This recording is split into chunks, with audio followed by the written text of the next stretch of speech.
停止血压，让金山去平复那昏黄的伤。一句誓言，苍天为证，快意恩仇的较量是破除的坚强。我以为江湖有多远，天涯竟然在我眼前。我以为我水有3000，却载不住一个圆。一生闯荡，侠骨柔肠，酒杯中不下隐恨的风霜。一支荒唐，天各一方，是谁一生吟唱，爱恨两茫茫。我以为江湖有多远，天涯竟然在我眼前。我以为我水有3000，却载不住一个圆。如果再相见，你是否接受这沧海桑田的句点？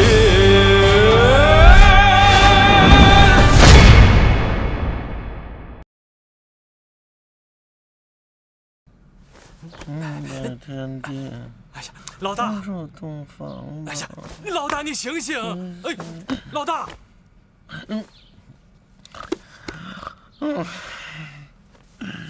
干什么呀你？睡觉呢不知道吗？正做梦呢，关键时候我都快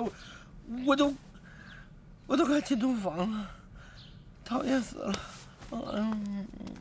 英雄哥哥，你怎么被绑这儿了？马尚飞也在，你们俩玩什么游戏呢？我也想加入。哎呀，我现在没法跟你解释，你赶快帮我想办法解开绳子，要不然就来不及了。什么来不及了？我得去通知师傅，他喝的那碗粥里有毒啊。什么？你怎么知道他的粥里有毒啊？哎，你就别问了，赶紧想办法帮我解开绳子。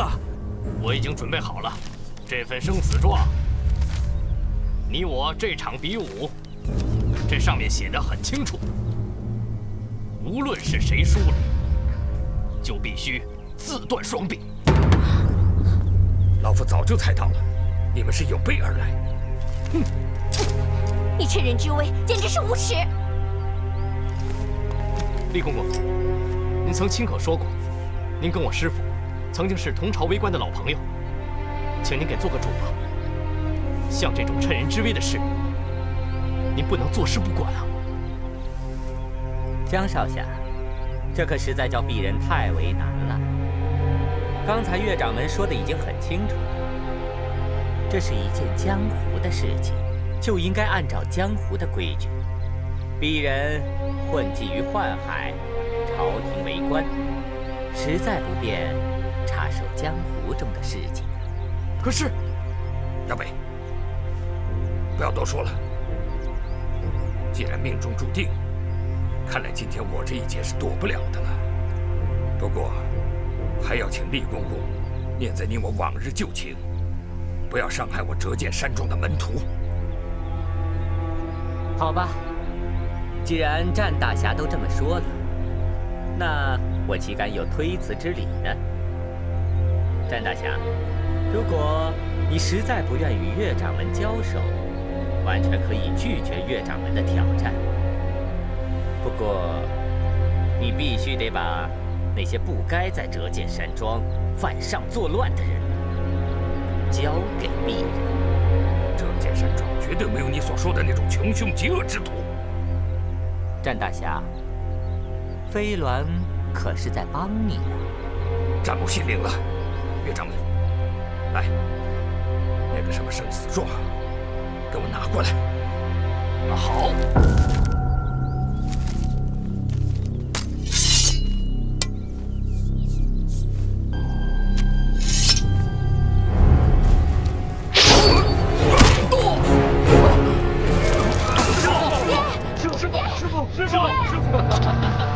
战天云，是不是感觉不舒服？不舒服就说话。爹，30年河东，30年河西，人不服老可不行啊。岳掌门，你也太无耻了！你们趁人之危，逼我师父过招，你们的江湖规矩何在？哈哈哈哈哈哈！折剑山庄真是卧虎藏龙啊，连一个小崽子都敢跟我乱喊乱叫。好，我就给你们一次机会。折剑山庄，除非有人能站出来战胜我，否则你战天云就得乖乖的自断双臂。好，我替师傅跟你比武。嘿，大师兄，我没事。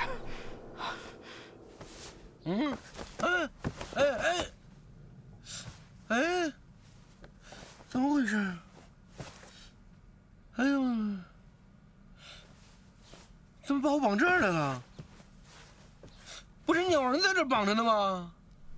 哎，鼎鼎大名的折剑山庄，原来都是一群酒囊饭袋。詹大侠，你门下弟子云云，就没有一个能站出来和我过招的吗？哼，看来这个生死状可以兑现了。你好自为之，自断双臂吧，以免让天下人笑你詹大侠言而无信，是个孬种啊！士可杀，不可辱。我詹某宁可自残，也不会让江湖笑话。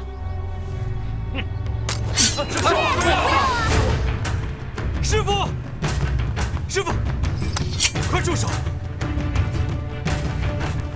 叶儿，你怎么了？该来的人终于来了。叶大侠，久违了。师傅，对不起，那粥里有毒，我真是不知道。你没怎么样吧？没事，为师不会怪你的。又来一个送死的，小兄弟，你入门不久吧？啊，看看你这些师兄弟都成了什么德行！战天云，你这个老匹夫，就会误人子弟。你再敢侮辱我师傅，我真的对你不客气。我就不信了，战天云这个窝囊废，能调教出什么高徒来？不准侮辱我师傅！影儿，大师兄，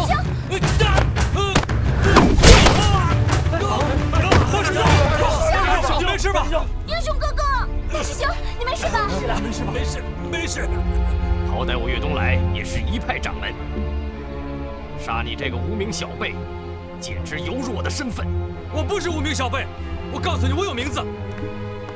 老大叫我鸟人，老师叫我英雄哥哥，这里所有的人叫我大师兄。师傅还告诉我，我有名字，我叫叶红影。你就是叶红影。长空，正所谓泰山倒，朝廷不倒。岳掌门，一个区区的叶红影，就把你吓成这样了？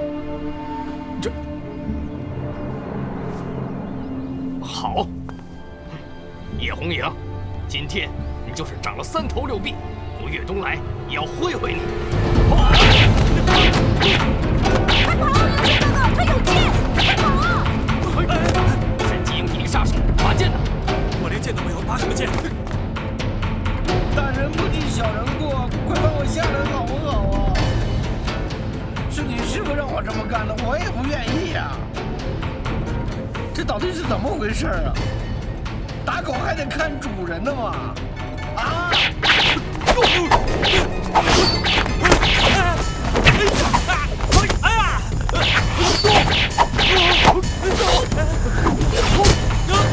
影儿，接剑！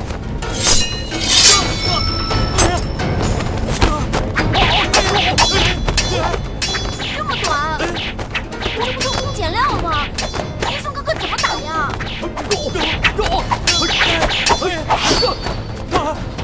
影儿，以静制动，看清楚他的剑招。以静制动。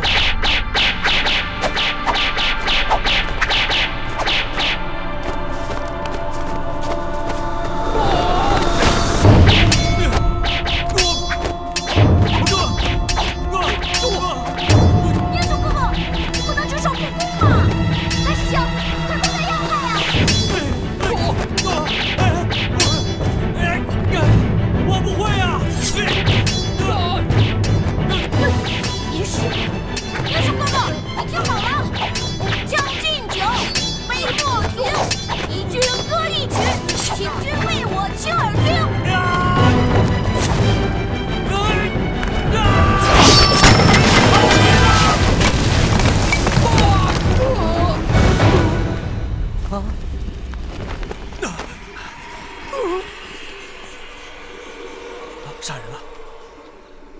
我杀人了，我不是故意的，我不是故意的。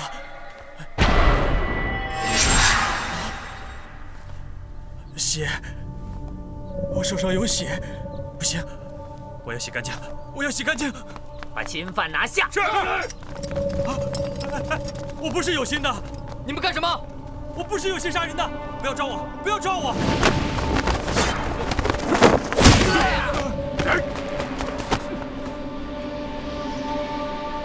在我与叶红影分出胜负之前，任何人不能动他一下。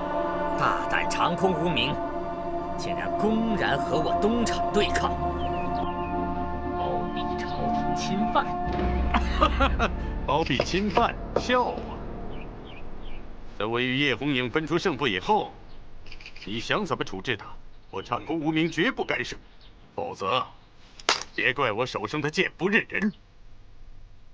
你太狂妄了，难道就不怕我拿你也当侵犯一并惩治？那就尽管来吧。捉拿亲命要犯，谁敢阻挡，可杀勿论。是。上！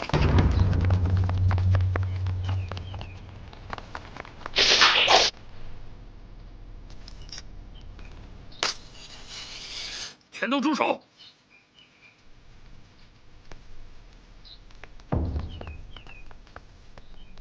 怎么，战大侠，您不会想为难鄙人吧？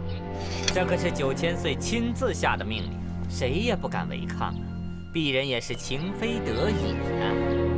战某不敢为难李公公，更不敢触怒9000岁，只是想给烈土红影跟这个小孩做个保。话我已经说得很清楚了，恐怕谁也担保不了。灵儿，到我房里把免死铁券拿出来。是，爹。铁券？难道天云兄想用免死铁券为二人担保？没错，你知道就好。当年先皇颁赐战某3面免死铁券，我想以其中2面免死铁券保他2人。可是，天云兄，这大明律法明定，只要不是犯了弑君叛国之罪，那就算是犯下滔天大罪的穷凶极恶之徒，皆可免其一死。这点，厉公公不可能不知道吧？这个，鄙人清楚。那烈土红影，向来不是犯了弑君叛国之罪吧？自然是。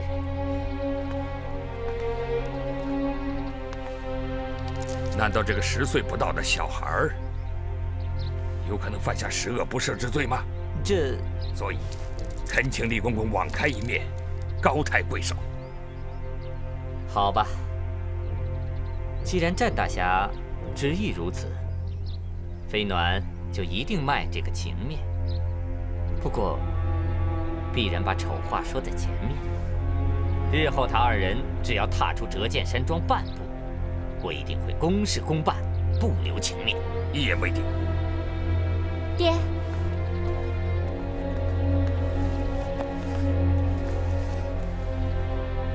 免死铁券在此，劳烦厉公公转交给朝廷。好吧，既然这样，我就不打扰了，在下告辞。回府。是。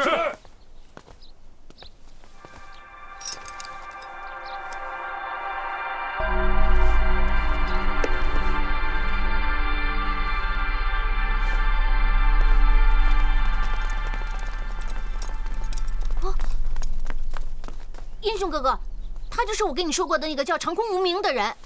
你仔细看看，你认识他吗？你们以前是不是朋友？我不认识。你不认识我，可我早就知道你了，叶红影。今天见你一战，你还真不是浪得虚名。我什么都不会，我真的不会。你不要过谦了。你今天有伤在身，我不想胜之不武。3日之后，长空无名会重返折剑山庄，到时候你我一定得分出个高下。啊，哎，喂，哎，我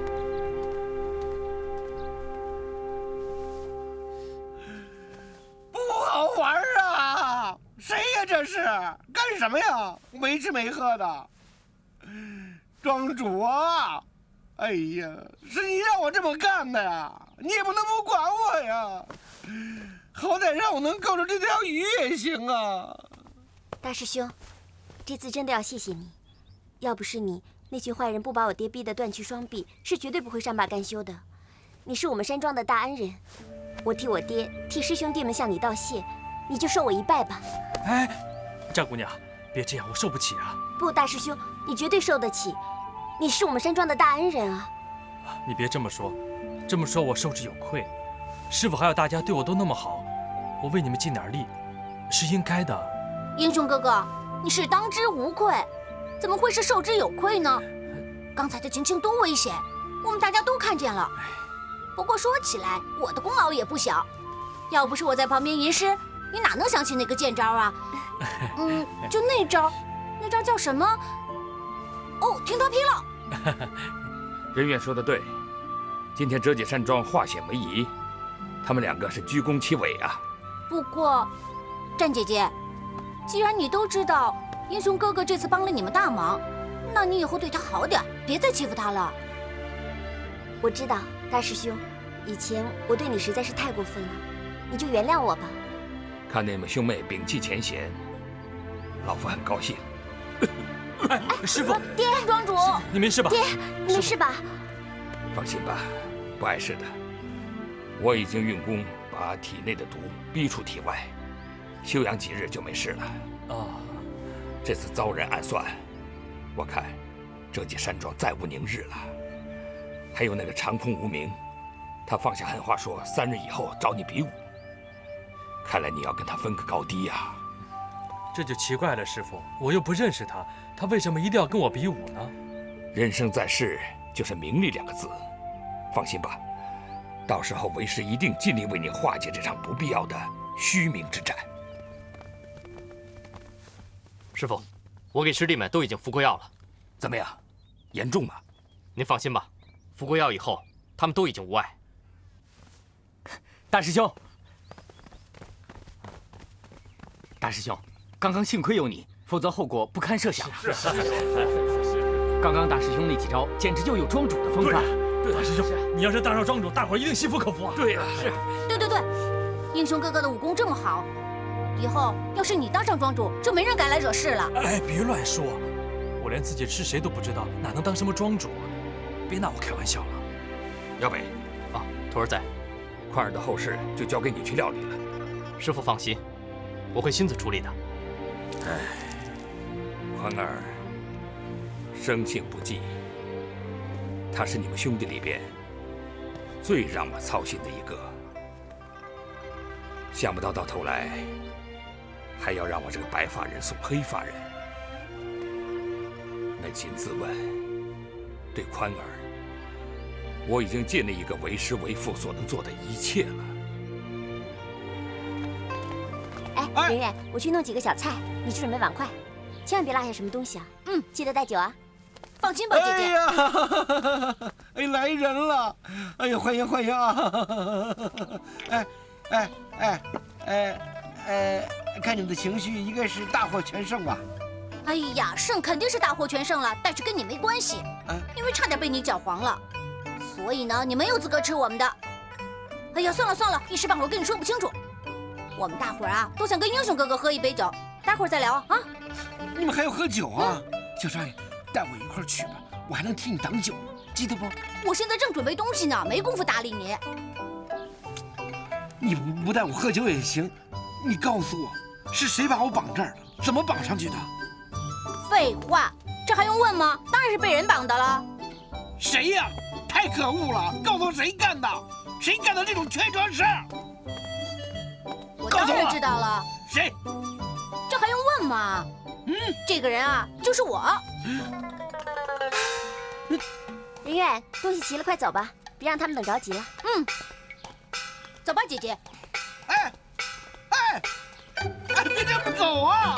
小少爷，小老爷，白眼狼没心肝，白疼你了我。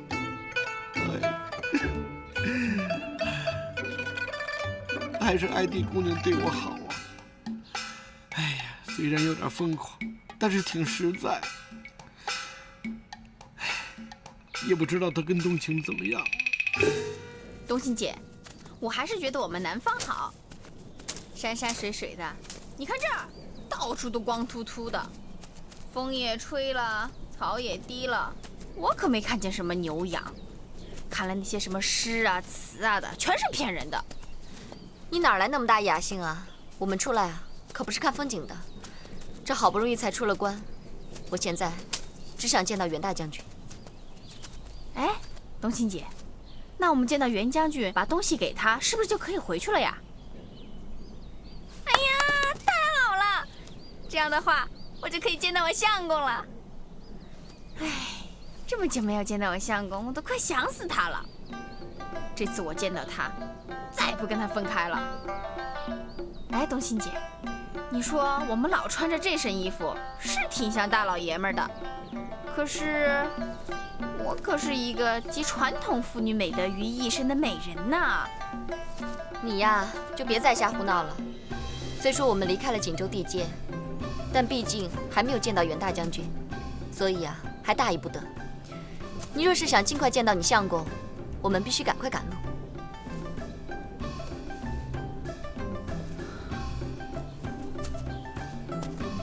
怎么，肚子饿了？早就饿得前心贴后背了，好几天都没好好吃顿饭了。忍着点吧，等进了城啊，就会有吃的了。要等到进城啊！我的命怎么那么苦啊！哎呀！哎，冬青姐，你看，那是不是有个茶铺啊？走，我们去吃点东西。走。哎，时间宝贵，咱们得抓紧时间啊！哎呀，不差这一顿饭的时间。老板，哎，赶紧给我们弄点好吃的，都快饿死了。好嘞，来，二子，来客人了，快招呼着。哎，知道了。这兵荒马乱的，没什么吃的，也就是前日剩的一些羊杂汤。二位公子能凑合着吗？没关系的，快点上吧。快点，好吃点。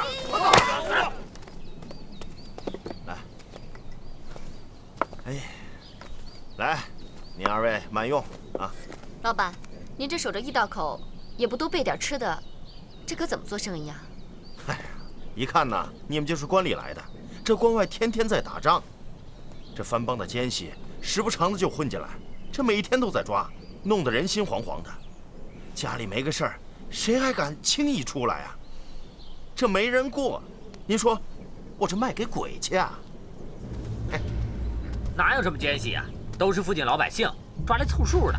你个小兔崽子，不好好干活，哪有那么多废话？去，快点，走，快走，快走，快点，快点，走，走，快点，这些都是什么人啊？怎么还有老人和小孩呢？那些人啊，都是附近的老百姓。只不过他们的衣着打扮跟咱们中原人穿的不一样，官兵啊以为他们是刺探军情的，都给抓起来了，说不定哪天就都给拉出去砍了。全都砍头，连小孩都杀啊？那就说不定了。谁叫他们是异族人呢？去，别乱说，干活去，走。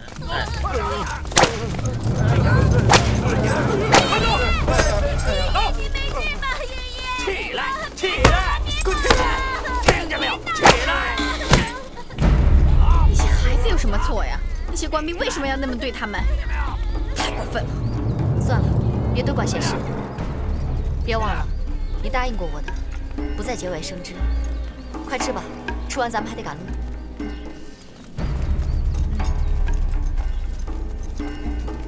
东哥，我去方便一下，先吃着。艾迪，记住上次的教训，别再胡闹。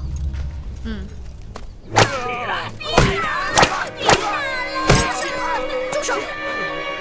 就算是异族，也不应该这么对待他们呀！救命啊！多管闲事，不让你多管。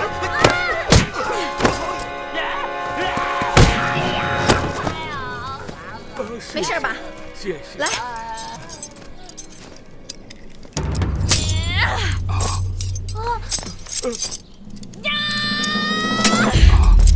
谢谢。快走！快走！快逃！谢谢大家！快逃！大家都快逃啊！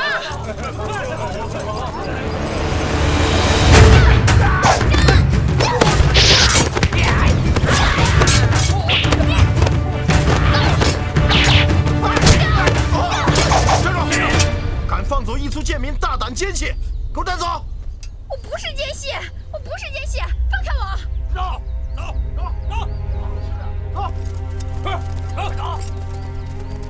都说了我不是奸细了，就放开我，听见没有？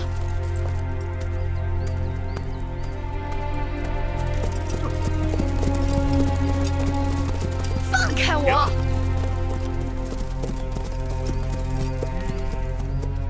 禀将军，此人私放异族贱民，定是私通番邦的反贼。大胆狂徒，你私通番邦奸细，还敢胡搅蛮缠！来人，给我砍了，以儆效尤！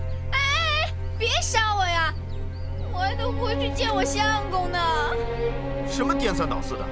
你一个大老爷们儿找什么相公啊？受死吧你！刀下留人。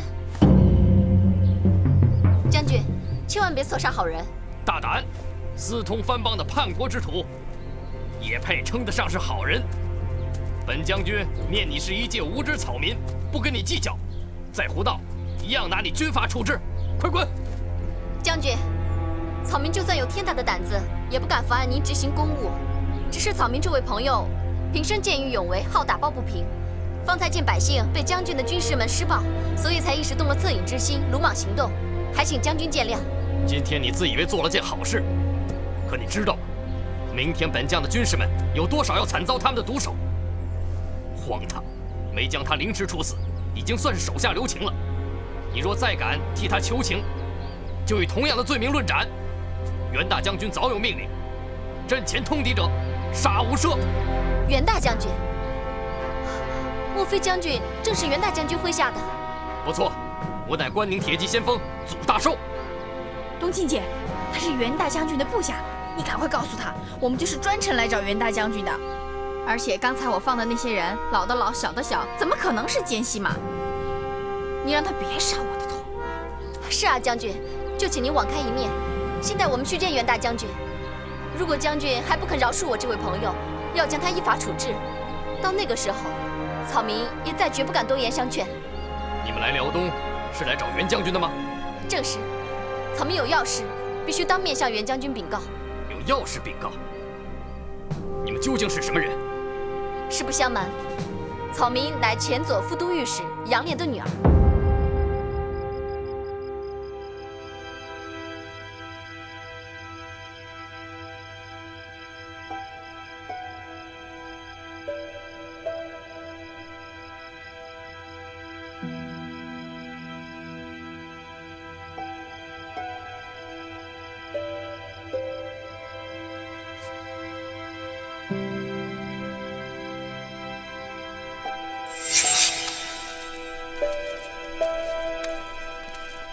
火影哥哥，火影哥哥，你陪我出去放风筝。哎呀，你没看见我正忙着呢吗？杨伯伯和我师傅喝酒喜欢用鳝鱼下酒，我先把这鳝鱼给收拾了。什么？你好坏！我讨厌你，我再也不喜欢你了。怎么了？你为什么讨厌我？我是不是做错什么事了？你快告诉我。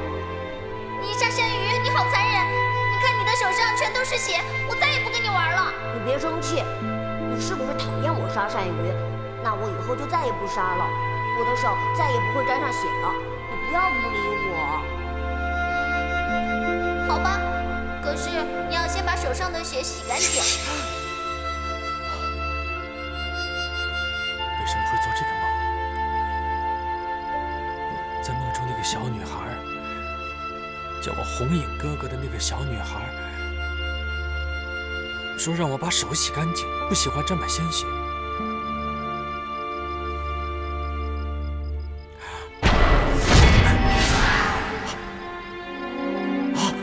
我杀人了，我真的杀人了，我的手上沾满了鲜血，不行，我要洗干净。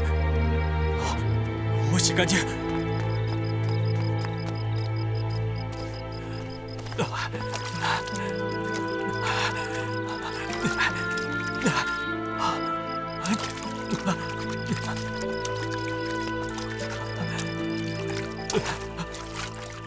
颖儿，你在干嘛？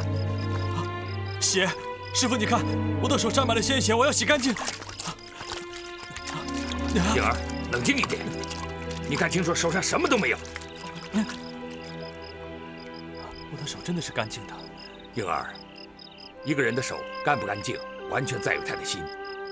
心是脏的，那他的手洗得再干净，也一样还是脏的。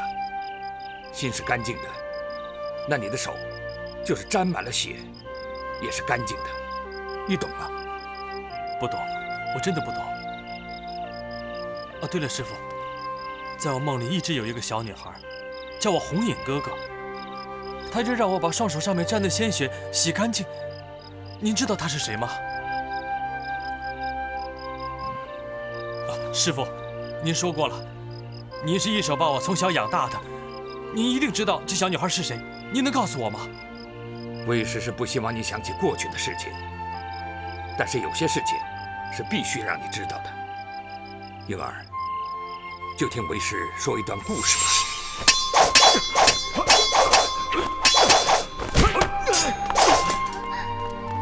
詹叔叔，你和我爹是好朋友，你不可以杀了我爹。展天云，我杨莲有眼无珠，把你当成推心置腹的异姓兄弟，可你竟然恬不知耻，投靠神机营，当了魏忠贤的一条走狗。9千岁是朝廷忠臣，我为他效命，就是为朝廷尽忠，我有什么不对？够了！既然话不投机，不必多说。你我兄弟情谊，今日就此割袍断义。晴儿，我们走。不，我不走，我要跟红影哥哥在一起。红影哥哥，你告诉你师父，你不想和我分开，你还要带着我乘风着飞上天去呢。冬晴，红影哥哥，红影，别忘了，你是阳明山庄的大弟子。红影哥哥，红影哥哥，你答应过我的呀。对不起，我们不会再见面了。红影哥哥，红影哥哥，晴儿，红影哥哥，红影哥哥，我们走。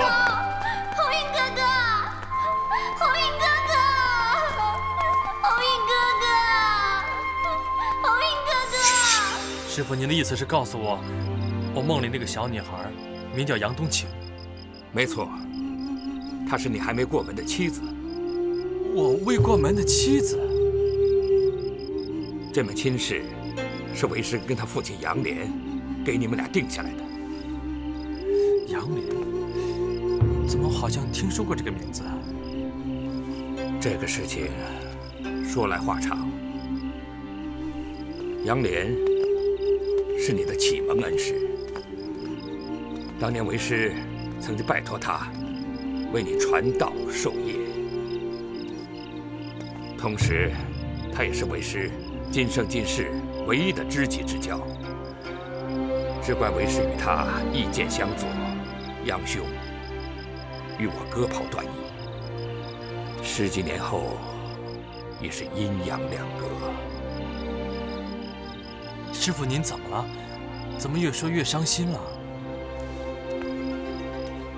不要说这些了。3日之后，长空无名扬言指名与你比武，为师担心你有什么不测，所以决定亲授你一套滴水不漏的防御剑法。只要你学会了这套剑法，虽然你不懂得攻击对手，但是对手在100招之内也无法伤你毫发。师傅，我不懂我为什么一定要跟那个叫什么长空无名的比武。天底下有很多事情想避是避不掉的，来吧，还记得你小时候，师傅跟你手把手的把我的绝学传授给你。来，跟师傅练剑吧。来，拿好，有劲一点啊，这边，收，啊，这个好。好，你试试看，快一点。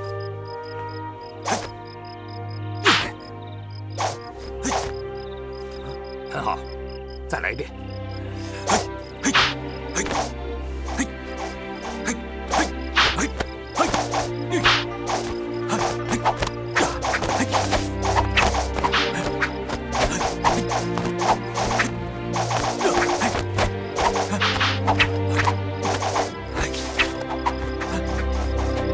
在师傅的心里，第一位永远是大师兄的。难道不管我再怎么努力，也比不了大师兄？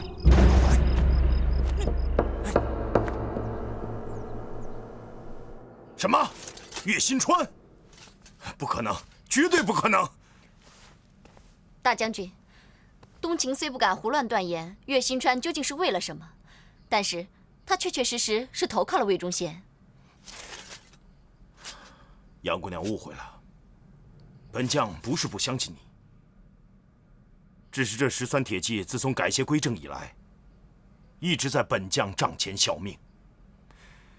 此次南下江南，我也考虑到会凶险至极，但我怎么也没想到，居然会全军覆没，而且是兄弟相残。本将一时失态，还望杨姑娘不要见怪。大将军言重了。冬青姐，你赶紧说正事儿，说完咱们就回去了。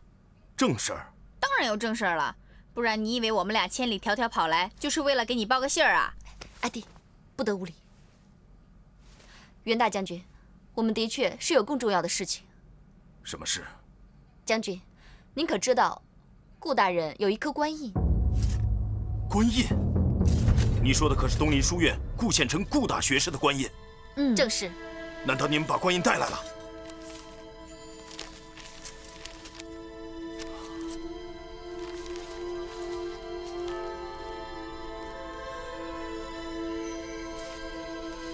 果然是顾大学士的官印。不过，这官印好像不是直接印上去的。哇，将军果然好眼力！这个官印啊，是从顾家小少爷屁股上拓印下来的。顾家小少爷？没错，顾大人的孙子，顾仁愿。顾仁愿现在人在哪儿？在战天云的阳明山庄。战天云，战大侠，算是可以相信之人。不过，还是尽快把顾家小少爷接到锦州来，只有在这里才能确保他的安全，也好给顾家留下血脉。将军请放心。嘿，哈，嘿，哈，嘿，啊，喂，马成飞，你在干什么呢？你玩什么呢？给乌龟挠痒痒？哎，什么叫给乌龟挠痒痒啊？我在练我的点穴功夫呢。你脑袋有病吧？折剑山庄那么多人呢，你干嘛不找个人来练功，偏要找只乌龟啊？练它有什么用啊？这你就不懂了吧？折剑山庄的人虽然功夫好，但是我手持的受不了啊，找他们练不是找残的吗？所以先拿乌龟练练，这样比较安全。哦嘿！可是乌龟的壳那么硬那么厚，你能点住它的穴吗？哦嘿！小少爷，这你就不懂了吧？之所以找乌龟练，就是因为乌龟的壳比人硬，如果把乌龟都点透，那人就更不在话下了。马尚飞，这可是我长这么大第一次见你这么勤快。那是，为了保命，必须要勤奋一点。放心吧，俗话说得好，祸害1000年，你不会有事的。再说了，折剑山庄那么多人保护我们呢，你不会有危险。哎，小少爷，在保命这个问题上，靠别人不行，只有靠自己。有志气。宋朝司马光的《资治通鉴》就这么说过：冰山难靠，天不助，人自助。你慢慢练吧。哎，小少爷，别让我自己练，你陪我练一会儿。自己练怪无聊的。陪你练功啊，我更无聊。我要找英雄哥哥一块背诗。我切，你，冬青姑娘也不知道现在怎么样。艾迪，你能不能不走来走去的？你要是再心烦，就去那边睡一会儿。我一想到那个袁大将军做的那些事儿，我心里就烦。要我说啊，你是在自寻烦恼。这袁大将军一定有自己的苦衷，你不在他那个位置，当然不能理解了。亏我没在他那个位置哦！要我是个大将军，我就先派10万兵马把魏忠贤的脑袋给摘下来，再来个满门抄斩，还有那些宦官狗贼也杀他个干干净净的，还有那些溜须拍马的也一个都不剩，让他们去阴曹地府给牛头马面拍马屁去。你说我一个小女子都能想明白的，他那个大将军还能想不明白吗？再说了，就算他想不明白，他也该派个15、6、7铁骑把我相公和任远先接过来再说呀。艾迪，你要知道，袁大将军是戍边大将军，如今叛匪正在作乱，轻易动兵的话，容易军心不稳。这万一叛匪趁机进关，后果不堪设想。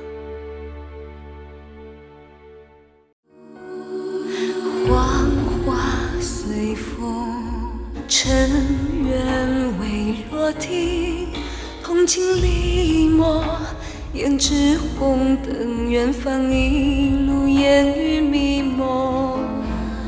月落无声，照一世浮萍。千回百转到了曲终，还不见你的踪影。散落的爱藏在岁月的屏，不忍拆封。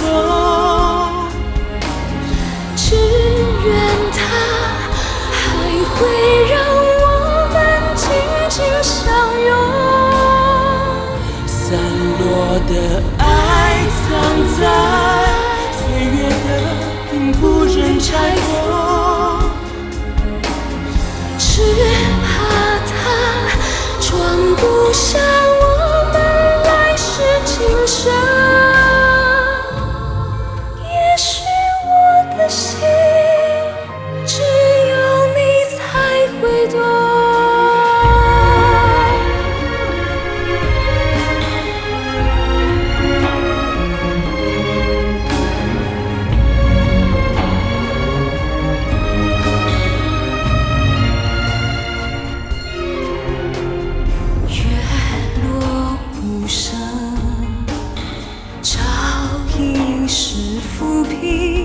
千回百转到了曲终，还不见你的踪影。